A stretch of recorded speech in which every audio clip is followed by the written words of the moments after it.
ভারত আমাদেরকে মুস্তাফিজকে নিরাপত্তা দিতে পারে নাই তো কি হয়েছে? আমাদের ক্রিকেটারদের, আমাদের সাংবাদিকদের, আমাদের দর্শকদের সবাইকে নিরাপত্তা দিতে পারবে। এটা আমরা কিসের থেকে কনভিন্সড হব? আসন্ন টি-20 বিশ্বকাপ থেকে বাংলাদেশকে বাদ দিয়েছে আন্তর্জাতিক ক্রিকেট কাউন্সিল আইসিসি। গতকাল শনিবার আনুষ্ঠানিকভাবে ঘোষণা করেছে বাংলাদেশ ক্রিকেট বোর্ড। বিসিবি ভারতে ম্যাচ খেলতে অস্বীকৃতি জানানোয় বাংলাদেশের জায়গায় স্কটল্যান্ডকে টুর্নামেন্টে অন্তর্ভুক্ত করা হয়েছে। তবে বিশ্বকাপে বাংলাদেশের অংশগ্রহণ নিয়ে কম আলোচনা হয়নি। বিসিবি আইসিসির টানাপোড়েন চলছে 22 দিন। সরকারের সঙ্গে আলোচনা করে ভারতে খেলতে না যাওয়ার সিদ্ধান্তে অটল ছিল বিসিবি। এ বিষয়ে বিসিবি পরিচালক আসিফ আকবর জানিয়েছেন, গোয়েন্দা রিপোর্ট অনুযায়ী ভারতে খেলতে না যাওয়ার সিদ্ধান্ত নেওয়া হয়েছে। টানাপোড়েনের শুরু গত 3 জানুয়ারি বাংলাদেশি বোলার মুস্তাফিজুর রহমানকে আইপিএল থেকে বাদ দেওয়ার পর। নিরাপত্তাজনিত কারণে বাংলাদেশের ক্রিকেট দলকে ভারতে না পাঠানোর সিদ্ধান্ত সরকারিভাবে নেওয়া হয়েছে বলে 22 জানুয়ারি হোটেল ইন্টারকন্টিনেন্টালে সাংবাদিকদের সঙ্গে বৈঠক শেষে জানিয়েছেন যুব ও ক্রীড়া উপদেষ্টা আসিফ নজরুল। গতকাল বিসিবির পরিচালনা পর্ষদের সভায় বিশ্বকাপে বাংলাদেশ খেলতে না পারার ব্যাপারে প্রশ্ন উঠেছে। বিসিবির পরিচালনা পর্ষদের সভা শেষে সংবাদ সম্মেলনে বাংলাদেশের টি-20 বিশ্বকাপে খেলতে না পারার প্রসঙ্গ এলে আসিফ আকবর গোয়েন্দা রিপোর্টের কথা উল্লেখ করেছেন।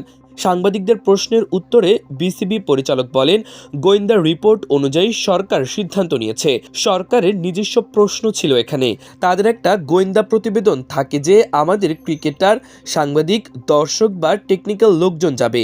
তাদের নিরাপত্তা ইস্যুও সেখানে যে ঘটনাগুলো ঘটে যাচ্ছে সেগুলোকে মাথায় রেখেই সরকার সিদ্ধান্ত নিয়েছে। এই মুহূর্তে যদি কোনো নাশকতামূলক ঘটনাও ঘটে সেটার দায়িত্ব আমরা নিতে পারি না।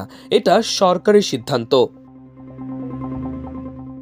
বিসিবির সঙ্গে টানা 21 দিনের লড়াই শেষে গতকাল টি-20 বিশ্বকাপ থেকে বাংলাদেশের নাম ছেঁটে ফেলে আইসিসি।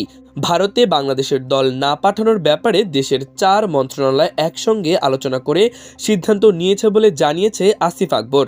বিসিবি পরিচালক বলেন, বাংলাদেশ বিশ্বকাপে যাচ্ছে না নিরাপত্তার হুমকির কারণে। সরকারের সঙ্গে যখন সরকারের আলোচনা হয় সবার আগে নিরাপত্তা দেখা হয়। ক্যাবিনেটে রাষ্ট্র সিদ্ধান্ত নিয়েছে নিরাপত্তার কারণে যাব না। সেখানে অনেক কিছু ঘটতে পারে। আইসিসি একটি সংস্থা, বিসিবিও সংস্থা, তবে তারা রাষ্ট্র না। একটা রাষ্ট্র যখন নিরাপত্তার বিষয়ে কথা বলে তখন সব দিক বিবেচনা করেই কথা বলে। আমাদের সরকার নিরাপত্তা ঝুঁকির কথা জানানোর পর তথ্য, পররাষ্ট্র, ক্রীড়া, আইন এই 4 মন্ত্রণালয় মন্ত্রিসভায় বসে সিদ্ধান্ত নিয়েছে যে আমরা ঝুঁকি নেব না। বাংলাদেশের পরবর্তী স্কটল্যান্ড নিয়ে নতুন সূচি তৈরি করেছে আইসিসি। আন্তর্জাতিক টি-20 র্যাঙ্কিংয়ে এখন 14 নম্বরে স্কটল্যান্ড। সি গ্রুপে নবাগত ইতালির পাশাপাশি নেপাল, সাবেক 2 টি-20 বিশ্বকাপ চ্যাম্পিয়ন ইংল্যান্ড ও ওয়েস্ট ইন্ডিজ এবং স্কটল্যান্ড খেলবে। মাল্টিমিডিয়া ডেস্ক, আমার দেশ।